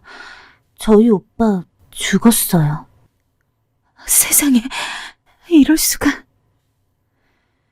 순애 언니는 그만 무릎이 꺾였어요. 사실 이때에는 이미 정혼을 한 상태에서 서방이 될 사람이 전쟁 중에 죽거나 어디 끌려가거나 하는 경우가 많았어요. 그때 다시 파혼을 할 것이냐 아니면 그대로 서방 없이 들어가서 살 것인가로 많이 나누어지게 되었어요. 계속 며느리로 들어와서 살라고 고집하는 시댁들도 있었고 저도 우리 엄마도 어떤 결정을 내릴지 궁금했어요. 며칠을 싸매고 누워 말도 못하고 물만 겨우 축이던 엄마는 순애 언니가 찾아온 것을 알고 그대로 나가서 물에 얼굴을 씻으시더군요. 그러더니 언니를 앉혀놓고 말을 하는데 참 구슬픈 광경이었어요. 너는 네 인생 살거라. 영훈이는 우리 가슴에 묻을게. 그게 좋을 것 같구나. 여기까지 오느라 고생 많았다. 우리는 저 말을 하고 있는 엄마가 또 발작이라도 일으켜서 쓰러지는 게 아닐까 겁이 났어요. 저 역시 큰오빠를 잃었다는 게 실감나지 않아서 매일 숨죽여 울었는데 엄마의 저 말을 들으니 목에서 말 울음소리가 날 정도로 슬픔이 끌어올랐어요. 그런데 순애 언니의 반응은 전혀 달라서 숨어서 듣고 있던 나와 언니들을 모두 너무나 놀랐어요. 아니에요. 저는 그래도 이 집 며느리로 살래요. 허락해 주세요, 어머님. 뭐? 눈이 너무나 확 뜨여서 대체 무슨 말을 하는 것인가 싶었어요. 엄마도 당황해서 몇 번이나 달래가면서 말을 했어요. 목소리에 힘도 없이 설득하는 모습이 안쓰러울 정도였습니다. 너는 네 인생 살아야 한다. 서방도 없이 사는 게 쉬운 일인 줄 아니? 너한테 그런 고생 안겨주고 싶지 않구나. 그냥 다른 남자를 찾거라. 아니에요. 전 이 집 며느리가 되고 싶어요. 부탁드려요, 어머님. 얘가 정말? 네, 정말로 순애 언니는 결국 엄마의 말을 전혀 들으려고 않고 정한 혼산날에 홀로 가마를 타고 우리 집으로 시집을 왔어요. 그 집에서도 반대가 대단했다고 하던데 사실 이렇게 시댁에서 거절을 하고 파혼을 이야기하면 당연히 끝나는 게 맞았어요. 그런데 순애 언니는 한사코 죽은 서방에게 시집을 오겠다며 우리 집으로 들어왔어요. 자기가 나서서 들어오겠다고 하는 경우는 많지 않았기 때문에 동네 사람들도 다들 당황스러워했고 엄마와 아버지도 어쩔 줄 몰라 했어요. 사실 그 혼산날을 아무것도 없이 보내게 될 엄마가 걱정스럽기도 했지만 맞아줄 서방도 없이 가마를 타고 천연하게 들어오는 올케 언니의 모습도 만만치 않게 구슬프고 괴로웠어요. 아버지는 이 모습을 그대로 두고 볼 수 없다며 나가버리셨고 저와 언니들이 덤덤하게 올케 언니를 맞았어요. 그렇게 우리 집으로 들어온 올케 언니는 엄마의 만류에도 불구하고 나서서 자기 마음대로 행동하는 게 아니겠어요? 어머니, 쉬세요. 밥은 제가 할게요. 순애야, 그러지 않아도 된대도. 아니에요. 몸도 편찮으시잖아요. 제가 할 수 있어요. 저 밥 잘 지어요. 맡겨주세요. 올케 언니는 그야말로 진짜 큰 며느리가 된 것 마냥 우리 집의 모든 것들을 다 돌보려고 엄청나게 애를 썼어요. 당시에 엄마는 정말로 몸이 힘들어져서 알아누웠고 아무것도 못하는 상황이시긴 했어요. 아버지도 동시에 아들을 둘이나 잃었으니 살맛이 안 난다며 밖으로 돌기 시작하셨고 저와 언니들 둘의 앞날이 어찌 될지 참 어둡던 때였어요. 올케 언니는 엄마를 대신해서 집을 쓸고 닦고 먹거리를 만들려고 하더군요. 그러면서 저와 언니들에게 몇 번 도와달라 부탁하기도 했어요. 아가씨, 여기 마룻바닥 좀 쓸어줄래요? 보니까 아가씨가 청소를 아주 잘하던데. 네, 그럴게요. 고마워요. 마룻바닥 다 쓸면 제가 걸레질 할게요. 저는 괜히 올케 언니 칭찬을 들으면 기분이 좋아서 더 열심히 하기도 하고 그랬어요. 그렇게 올케 언니는 자기 친정에 가서 먹거리를 조금 얻어다 오기도 하고 나이 차이가 얼마 안 나는 둘째 언니와 함께 산에 가서 풀을 뜯고 나물거리를 만들어서 무치기도 하고 우리 집을 읽어보겠다고 애를 쓰는 게 보이더군요. 말도 없고 묵묵하게 움직이는 올케 언니였지만 몸져 누운 엄마를 대신해서 이렇게 바쁘게 움직이는 사람이 있으니 우리 집이 마냥 어둡지만은 않게 느껴졌어요. 그러던 차에 엄마도 어쩔 수 없이 일어나게 되었어요. 이대로는 니네까지 다 굶어주게 될 거야. 내가 삼촌네라도 다녀와 볼게. 그 말을 듣자마자 바로 올케 언니가 이렇게 대답하는 게 아니겠어요? 어머니, 저와 같이 가셔요. 어머니 혼자선 힘드셔서 안 돼요. 결국 엄마는 올케 언니와 함께 몇 시간을 걸어 삼촌 댁에 도착했고 아주 조금의 돈을 빌려오셨어요. 쌀을 겨우 살 수 있을 수준의 돈이었지만 그것을 가지고 옥수수를 잔뜩 사다가 쪄서 역전에 나가서 팔아서 먹여 살릴 심산이셨더군요. 역전에 나가서 김이 모락모락 나는 옥수수를 팔고 그러다 남거나 다 못 팔면 갖고 와서 다시 우리에게 밥으로 먹이는 생활을 오래도록 했어요. 올케 언니는 매일 끝도 없이 엄마와 함께 나가서 옥수수를 팔고 먹거리를 조금 얻어오고 그런 식으로 우리를 먹여 살렸어요. 처음에는 이런 상황이 부담스럽다던 엄마도 큰언니 못지않게 힘이 되어주는 올케 언니를 보면서 마음을 다잡으신 것 같더라고요. 한편으로는 당시 저도 아무리 어렸다지만 올케 언니가 너무 불쌍했어요. 결혼을 했는데 서방이 없다니 동네 사람들도 수군거렸고요. 저는 결국 참지 못하고 올케 언니에게 묻게 되었어요. 언니야, 언니야는 우리 오빠 얼굴도 잘 모르잖아요. 그런데도 왜 우리 집에 있는 거예요? 그러면 올케 언니는 뭔가 슬픈 듯한 표정으로 답하더군요. 아가씨, 나는 오빠랑 꼭 결혼하고 싶었어요. 그래서 이 집에 있는 것만으로도 좋아요. 네? 오래전부터 난 오빠를 좋아하고 있었거든요. 아마 오빠는 모르고 있었을 거예요. 아마 살아서 혼사를 치렀다면 그날 처음 내 얼굴을 보는 거였을걸요? 근데 어떻게 우리 오빠를 좋아하게 된 거예요? 사실은 친구네 놀러 갔다가 그 집에 같이 놀러와 있던 오빠를 보고 첫눈에 반하게 됐어요. 그래서 결혼하면 꼭 저 사람이랑 하고 싶다고 생각했었어요. 그런데 이렇게 얘기가 되어서 얼마나 기뻤는지 몰라요. 아무튼 그래서 지금이라도 이 집에 있는 것만으로도 난 행복해요. 더 이상 말을 꺼내면 언니도 너무 괴로울 것 같아서 더 물을 수가 없었어요. 하지만 마음 한편으로 기쁘고 고마운 마음이 있었어요. 가엾게도 우리 오빠는 언니를 몰랐다지만 올케 언니는 우리 오빠를 알고 있었구나. 우리 오빠를 알아봐주고 먼저 저렇게 사랑해 주었구나 싶어서 너무나 고마웠어요. 그렇게 일찍 가지 않고 올케 언니랑 천년만년 살았더라면 얼마나 좋았을까요? 이제서 언니가 왜 우리 오빠도 없는 집에 와서 이렇게 지극정성으로 엄마에게 잘하고 같이 어렵고 가난하게 살면서 힘든 생활들을 계속하는지 알겠더군요. 어머님, 불이 잘 안 떼져서 방이 식었어요. 이불을 많이 깔긴 했는데 그래도 추울 수 있으니 말씀하세요. 그래, 순애야, 고맙다. 올케 언니는 이불을 몇 겹씩 깔고 어디서 또 구해온 천들을 대서 우리 엄마가 편히 누울 수 있도록 늘 잠자리를 만들어 주었어요. 아랫목은 늘 엄마 자리로 해주고 나와 언니들이 다 잠든 것을 확인해야 그새 잠에 들었어요. 어느새 정말 가족의 일부처럼 그렇게 지내게 되었고 틈틈이 나의 공부까지 봐주면서 올케 언니의 하루는 너무나 바쁘게 흘러갔어요. 아침이면 그 누구보다 일찍 일어나서 집을 닦고 또 치우고 있는 먹거리로 아침을 차려서 엄마 앞에 놓아드리고 나와 언니들도 말끔하게 챙겨주곤 했어요. 이렇게 몇 년이 지나다 보니 우리 모두 순애 언니를 가족으로 받아들이게 되었어요. 올케 언니는 당연한 듯 엄마를 따라다니면서 같이 역전에 나가서 이것저것 팔기 시작했고 마치 아버지를 대신해서 가장이라도 된 양 돈벌이에 얼마나 열심히 했는지 모릅니다. 옥수수 사세요. 감자 사세요. 이거 진짜 맛있어요. 한번 잡숴보세요. 옥수수가 오늘 진짜 달고 맛있어요. 여기 하나 주세요. 네, 감사합니다. 내일 또 와주세요.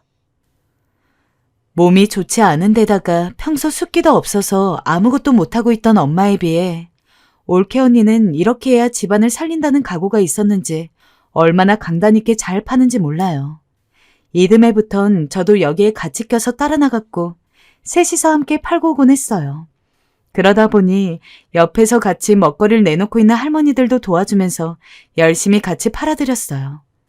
가끔 역전 앞에서 아름들이 나무 껍데기를 벗긴다고 하면 다 같이 달려들어서 벗겨내는 등 올케 언니와 얼마나 함께 붙어 다니면서 시간을 보냈는지 모릅니다.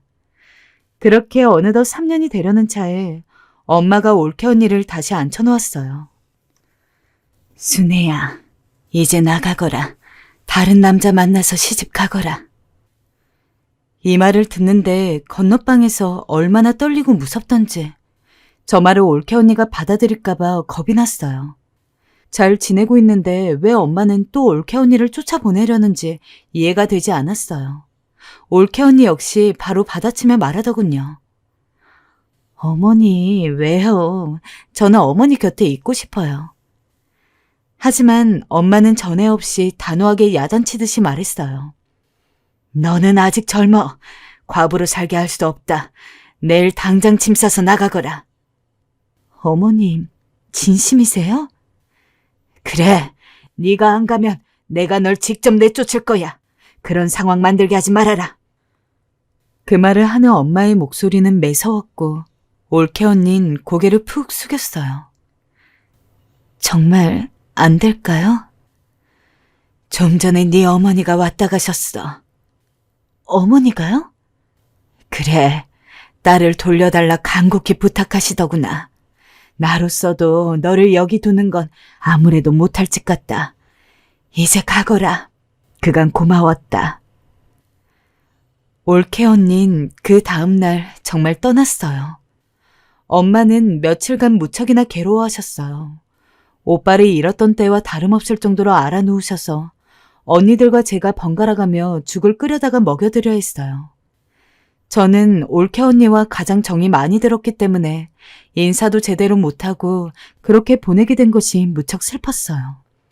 나에게 많은 이야기도 해주었고 공부도 가르쳐주고 이야기도 들려주고 너무 좋았는데 말이에요. 지금 생각해보면 엄마는 모든 것이 다 올케 언니를 위해서 이렇게 결정한 것이었을 거예요. 그런데 얼마 가지 않아 우리는 생각지도 못했던 소식을 듣게 되었습니다. 다들 그 소식에 너무나 마음이 허했죠. 글쎄, 영훈이네 시집 갔던 순애 말이야. 금세 다른 집으로 시집 갔다 나봐.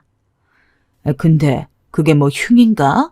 애초에 서방도 없는 집에 갔잖아. 젊은데 과부 만들 일이 있어. 그거야 그렇지. 아무튼 다른 집으로 갔다니 영훈이네가 좀 씁쓸하겠어. 동네 아줌마들이 수군대는 소리를 들어보니 아예 없는 말 같지도 않았고 확인해보니 정말로 올케 언니는 새로 시집을 간 게 맞더군요. 엄마는 엄마답게 의연하려 하셨어요. 엄마, 들었어? 언니가. 들었다. 순애 아직 20몇 살밖에 채 안 되었잖아. 아기도 낳을 수 있을 텐데 붙잡고 있어서는 안 되지. 잘 되었구나. 우리 가족들은 그렇게 이 상황을 되도록 빨리 잊기로 하고 입 밖으로도 올케 언니의 이야기를 서로 꺼내지 않으려고 했어요. 엄마는 여전히 몸이 아프신 상태였고 아버진 그 와중에도 잠깐 돌아오시기는 했으나 이내 못 견디고 또 나가버리더군요. 매번 올케 언니와 함께했던 일들을 이제는 저와 언니들이 같이 하면서 역전에서 음식거리들을 팔고 둘째 언니가 식당에서 일을 하면서 조금씩 끼니를 때우게 되었어요. 그렇게 다시 삭막해진 우리 집에서 저는 깊은 우울감을 느끼면서 올케 언니와 보냈던 시간들을 떠올리곤 했어요. 저와 터울이 훌쩍 나서 기억이 많지 않은 큰오빠보다 어쩌면 올케 언니와 붙어서 지냈던 그 3년 정도의 시간이 왜 그렇게 좋았던 것일까요? 그런데 이후로 도통 믿을 수 없는 일들이 펼쳐지게 되었어요. 거의 1년 가까이 발길을 끊었던 올케 언니가 다시 우리 집에 발을 들이게 된 것이었어요. 아니, 순애야, 네가 여기 웬일이야? 다시는 오지 말라고 했잖니. 엄마는 몹시 놀라서 자리에서 일어나셨지만 그래도 왠지 모르게 반가운 기색이 역력했어요. 올케 언니 옆에는 웬 남자분이 있고 올케 언니의 배는 크게 불러 있었어요. 딱 봐도 임신을 했다는 것을 알 수 있었어요. 귀여워하는 올케 언니의 말은 가슴을 벅차게 했어요. 어머니, 저 이 사람이랑 결혼했어요. 아기도 가졌어요. 그래서 인사드리러 왔어요. 그랬구나. 어머님, 그간 보고 싶었습니다. 아가씨도요. 순애야. 올케 언닌 다른 집에 시집 가서도 우리 엄마에게 여전히 며느리 노릇을 하겠다며 새 신랑을 데리고 인사까지 하러 온 것이었어요. 엄마의 눈시울이 금방 붉어졌어요. 올케 언니와 결혼한 남편분은 그런 내용을 다 알면서도 이해해 주었고 이후로도 계속해서 우리 집을 찾아왔어요. 아기가 태어나고서도 우리 엄마에게 찾아와서 안겨주었고 올 때마다 쌀과 반찬거리들을 갖고 와서 마루에 한창 펼쳐놓고 가곤 했습니다. 한 번도 빈손으로 온 적이 없었어요. 아이고, 고마워라. 이게 다 무엇이니? 별거 아니지만 가져왔어요, 어머님. 식구들이랑 다 같이 드세요. 엄마가 고마워하면 올케 언닌 씩 이빨을 드러내고 웃곤 했죠. 갓난쟁이를 데리고 와서 우리 엄마에게 안겨주었을 때의 엄마의 표정을 잊을 수 없어요. 우리 집은 남자씨가 다 끊겨서 이제 아기를 볼 일이 없는데 순애니가 아기를 이렇게 보여주는구나. 예쁘기도 해라. 저와 언니들도 있지만 엄연히 우리 집 남자였던 큰오빠의 아내였던 언니가 데려온 아기이니 엄마는 이렇게라도 생각하고 싶으셨나 봐요. 너무나 고맙게도 올케 언니는 매달 한 번씩 꼭 우리 집을 자기네 친정집인 양 들려주었고 아기가 자라는 것도 보여주고 늘 먹거리를 양손에 무겁도록 들고 왔어요. 하지만 그러던 어느 날 큰일이 생기고 말았습니다. 엄마가 장터에 나가셨다 쓰러지신 거예요. 엄마는 그 길로 시름시름 앓기 시작했고 계속 피를 토하셨어요. 아버지라도 있었으면 좋았을 텐데 그땐 아버지도 계시지 않았습니다. 저와 언니들이 계속 울면서 엄마를 간호했죠. 그러다 도움을 청하게 된 게 바로 올케 언니였어요. 언니, 우리 엄마가... 언니는 제 울음소리에 바로 득달같이 달려와 엄마를 모시고 병원으로 갔고 다행히 엄마는 서서히 기력을 회복할 수 있었어요. 허나 엄마는 돈이 더 걱정이셨나 봐요. 순애야, 돈은 어찌했니? 어머니, 걱정하지 마세요. 제가 다 알아서 했어요. 내가 널 어쩌면 좋으니 너에게 미안해서. 엄마는 올케 언니를 붙잡고 고맙다며 엉엉 우셨고 올케 언님 포근한 품으로 엄마를 감싸주셨습니다. 올케 언니는 계속해서 엄마의 병간호를 도왔어요. 저희들이 아무래도 어설프니 언니가 알아서 척척 화장실도 데려다 드리고 운동도 시켜드렸어요. 그렇게 해서 엄마는 예전과 같은 몸 상태가 되었고 그 후 저희 가족은 올케 언니에게 더 잘하리라 다짐했죠. 그러던 사이 저도 시집을 갈 나이가 되었고 올케 언니의 소개로 결혼을 하게 되었어요. 아가씨, 우리 아가씨가 이렇게 커서 시집을 가게 된다. 내가 다 기분이 이상해요. 아가씨는 어때요? 절 여전히 아가씨라 부르던 올케 언닌 제가 시집 가는 날 눈물까지 흘렸어요. 마치 절 외딴 곳에 보내는 어머니처럼 말이죠. 전 그런 올케 언니의 마음이 고마워 손을 잡으며 지금껏 돌봐줘서 너무나 고맙다고 속삭였습니다. 남편과 결혼하게 된 후엔 남편의 직장 문제로 고향을 떠나게 되었어요. 자연스레 그 좋던 올케 언니와도 연락이 끊기게 되었죠. 늘 잘 살고 있겠지. 마음 한켠 바라보면서 그렇게 올케 언니를 마음속에서 떠나보내고 있었습니다. 결혼 후 남편과 함께하는 삶은 한마디로 고단했어요. 아이 셋을 낳으면서 생활비가 너무 많이 들었고 그에 비해 남편이 벌어오는 돈은 턱없이 적었어요. 남편의 직업이 교사였는데 그 당시의 월급으론 저와 우리 식구가 살기 빠듯했죠. 그래서 그때부터 저도 식당에 나가 일을 하기 시작했어요. 꼬박 서서 설거지를 하기도 하고 감자를 깎기도 하면서 어떻게든 보탬이 되려 했어요. 엄마, 나 이 옷 사주면 안 돼? 미연아, 이건 다음에. 엄마가 아직 월급을 못 받았어. 맨날 돈 없대. 왜 맨날 우리 집은 돈이 없어? 나만 맨날 똑같은 옷 입고 다닌단 말이야. 애들 보기 창피하다고. 나 사달라고. 아이들이 크자 생활고는 더 심해졌어요. 애들도 이제 우리 집이 다른 집에 비해 힘들다는 걸 알았고, 그래서인지 때도 더 잘 쓰고 투정도 심해졌어요. 그때부턴 이것저것 닥치는 대로 했던 것 같아요. 뭐든 돈이 될 수 있는 거라면. 하지만 왜 사람이 다급하고 절박하면 일이 더 되지 않는 걸까요? 제가 그리 허덕이고 있었을 때 불행이 찾아왔어요. 영순 씨만 알고 있어야 해. 내가 영순 씨한테만 알려주는 거니까. 영순 씨, 여기 돈 가진 거 있지? 그거 전부 끌어모아서 여기 투자해봐. 이 땅이 나중에 3배는 오를 거야. 네? 아니에요. 전 돈도 없고 그런 투자는 별로. 에헤이, 사람이 간이 작으면 안 돼요. 지금 사는 거 힘들지 않아? 나도 그렇고 내 친구도 여기 돈 넣어서 지금 50평짜리 아파트 살아. 아파트. 식당에서 만난 언니가 갑자기 부자 행색을 하면서 저를 찾아온 겁니다. 그러면서 이걸 얘기해 주는데 솔깃하더라고요. 솔직히 일확천금이 너무 급했던 시기라 마음 같아선 그냥 바로 조금이라도 모은 돈을 다 넣고 싶었어요. 근데 일단 남편과 상의해봐야 할 것 같기도 하고 작은 문제도 아니라 거절하고 집으로 돌아왔죠. 사실 남편은 당연히 반대할 거라 생각했어요. 조심성도 많고 신중한 사람이었으니까요. 하지만 뭐? 아이, 그럼 해봐야지. 당신 눈으로 봤지? 그 사람 잘된 거. 네, 보긴 했는데요. 근데 이게 작은 돈이 아니라 괜찮을까요? 지금 우리가 이것저것 따질 처지야? 그냥 뭐든 기회가 생기면 해봐야지. 남편은 강경하게 해봐야 한다고 주장했고 저는 알겠다 했습니다.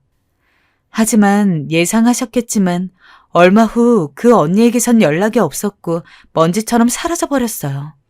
남편은 말을 잃었고 저는 정말 속이 너무 상해 아이들 아픈 것도 모르고 땅을 치며 울었어요. 이걸 어떡해. 아까워서 어떡해. 저희 상황은 처참했어요. 모은 돈 다 털어넣은 것뿐만 아니라 남편 아는 친구들한테까지 돈을 빌렸으니 한순간에 빚더미에 올라온 거였죠. 여보, 우리 이제 어떡해요? 우리 식구 뭐 먹고 사냐고요? 그걸 나한테 물으면 뭐 어쩌라고? 그니까 그런 정보를 왜 가지고 들어와? 옆편 내가 가만히 있을 것이지. 여보, 당신이 하자 했잖아요. 몰라. 입 다물어. 에이씨. 사람이 극한의 상황에 오게 되니 성격도 바뀌나 봅니다. 그 유순하고 점잖던 사람이 저에게 책임을 모두 돌리고 제 탓이라 비난하더라고요. 그러면서 직장도 갑자기 관두고 술 먹으며 돌아치기 시작했어요.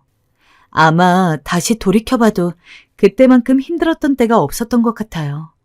남편은 집을 들어오지 않지, 아이들은 배가 고프다고 울어대지. 극단적인 생각마저 들 때였어요. 결국 저는 아이들을 안고 고향으로 잠시 내려갔습니다. 그리고 거기서 순애 언니를 다시 보게 됐어요. 어머, 아가씨 얼굴이 왜 이리 안 좋아요? 무슨 일 있어요? 아니, 그게 아니라 언니, 사실은... 막상 고향에 내려왔지만 가족들 걱정할까봐 속사정을 못 꺼내고 있었는데 순애 언니가 마침 집에 와 있던 터라 제게 저리 묻더라고요. 그리고 그만 전 언니 앞에서 엉엉 울고 말았습니다. 세상에 그런 일이. 아가씨, 일단 제가 닿는 대로 돈 빌려줄게요. 이거 갚아야 한다 생각 말고 그냥 받고 아주 나중에 여력이 되면 돌려줘요. 당시 순애 언니는 남편이 사업을 해서 돈을 좀 만지고 있었던 모양이에요. 제 얘기를 듣자마자 같이 슬퍼해 주더니 바로 서슴없이 돈을 내어주겠다 했습니다. 막말로 오랜만에 본 인연이고 가족도 아닌 사이인데 이렇게 도움을 주는 언니가 너무 고마웠어요. 그리고 그 돈을 가슴 안에 꼭 품으며 다짐했습니다. 반드시 잘 돼서 언니에게 이 돈을 다시 갚아주겠다고요. 아가씨, 언제든 말할 곳이 필요하면 나 찾아와요. 알겠죠?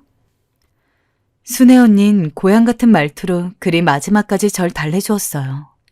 전 어떻게든 구해온 이 돈을 가지고 그렇게 빚을 갚았고 다시 시작할 수 있었습니다.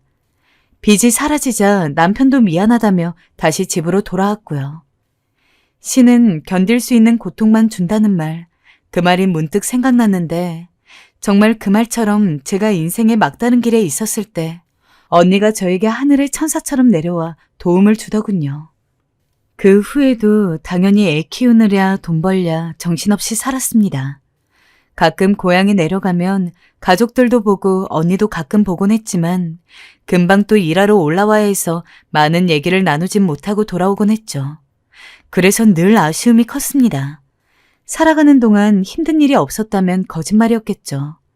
빚이 해결됐다 해도 자식 문제, 남편 문제, 돈 문제. 하나의 언덕을 넘으면 또 다른 고비의 언덕이 기다리고 있었어요. 허나 그때마다 순애 언니를 생각했어요.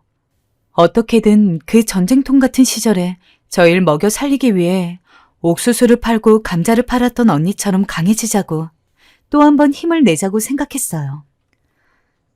엄마, 우리가 이제 효도할 테니까 일 그만 쉬세요. 용돈도 넉넉히 드릴게요. 맞아요, 엄마. 우리 키워주신 것만으로도 감사해요. 정말. 그 덕분인지 자식들은 장성하게 커서 제게 효도를 하겠다고 취직을 하자 저런 기특한 소리를 했습니다.